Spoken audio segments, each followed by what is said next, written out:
Welcome into Duval Daily, presented by GenJag.com. I'm Jordan DeLugo. Thank you so much for tuning in here on Tuesday, May 23rd.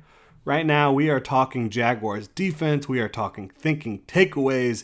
It has been plain to see that since Mike Caldwell arrived in Jacksonville in 2022, that the Jaguars have been thinking takeaways. This was a defense in Caldwell's first year in 2022 that had its fair share of issues, quite frankly. But despite a pass rush that was inconsistent, coverage that was inconsistent on the back end, not being able to handle mobile quarterbacks either all that well, this was still a defense that believed in something, forcing turnovers. And that they did, without question. The Jaguars were fourth in the NFL in takeaways in 2022. So while their defense wasn't the most consistent from drive to drive, from game to game, they did take the ball away at an extremely high clip. They had 14 interceptions and 13 fumble recoveries. Now, despite the high volume of turnovers forced, the Jaguars were still in the bottom 10 of the NFL in total defense last year. And after an offseason this year, where they didn't add any impact players via free agency to the defense or draft any defensive players prior to day 3, this is a unit that looks like it could be turnover dependent again in 2023. And now there is danger relying on turnovers from year to year. They're not the most sticky stat from year to year. They're very situational based, right? The opposing team has to give you something for you to force turnovers. Maybe it's an errant pass or a bad read or holding the football out where somebody can punch it out. There's different things that you need to depend on to be a turnover-dependent defense.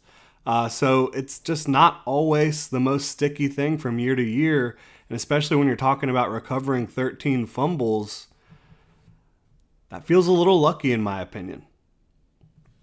Now, when it comes to finding more consistency, the Jaguars are expecting young players like Devin Lloyd, Trayvon Walker, Chad Muma to feel more comfortable in their second year.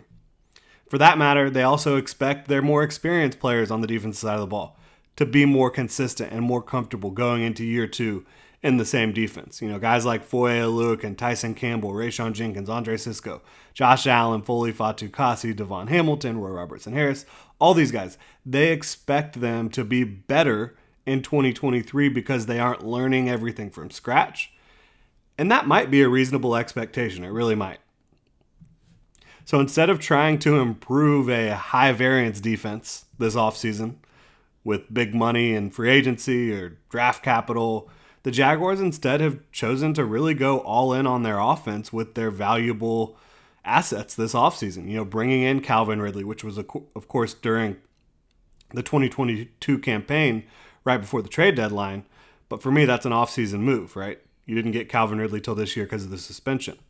And then bringing him in, despite already having substantial investments at receiver,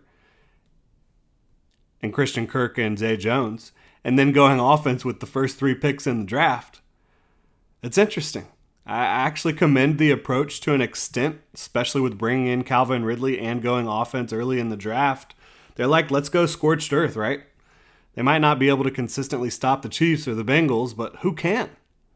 You have defenses that have much higher investments on that side of the ball, much more investments on that side of the ball. And they can't stop these guys either.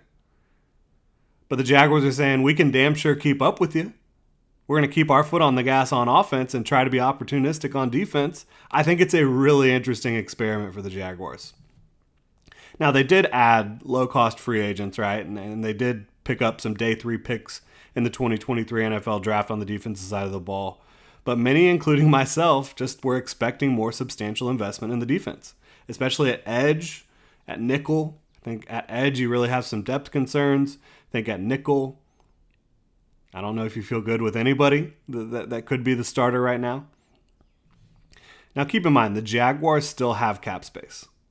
They could go add veterans at some of these spots I'm talking about, and there are still plenty of valuable veterans available on free agency, or in free agency, I should say. So it's not like this is over.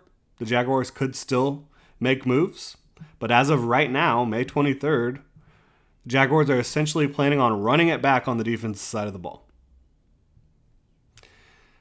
When you walk around the practice field, you see players now, coaches, even general manager Trent Baalke, wearing these Think Takeaways shirts inspired by senior defensive coach Bob Sutton, right? He came up with that tagline, that phrase, that thought. And these players, these coaches, they literally just are thinking, manifesting turnovers all the time. These Jaguars will be thinking takeaways in 2023. The same approach that led to an inconsistent but opportunistic defense in 2022. A defense that, despite its deficiencies, did help the team make it to the divisional round of the playoffs. They come up with critical turnover after critical turnover after critical turnover on the Jaguars' run to the division championship and to the playoffs last year. Will another year of development lead to more consistency and more turnovers? Time will tell. But the Jaguars should be able to keep up with anyone. They should be able to keep the team in the game on the offensive side of the ball, no matter who they face, no matter when they step on the field. The Jaguars' offense is absolutely loaded. Trevor Lawrence is going into year 2 in Doug Peterson's system, year 3 in the league. He's got Calvin Ridley, Christian Kirk, Zay Jones, Evan Ingram, Brenton Strange, Travis Etienne, Tank Bigsby, Parker Washington, Jamal Agnew, just a host of talented football players, a talented offensive front that the Jaguars have invested in over the years. First-round pick at offensive tackle this year, Anton Harrison. I do believe the Jaguars' offense is going to keep them in games. I think the defense will still be an opportunistic defense.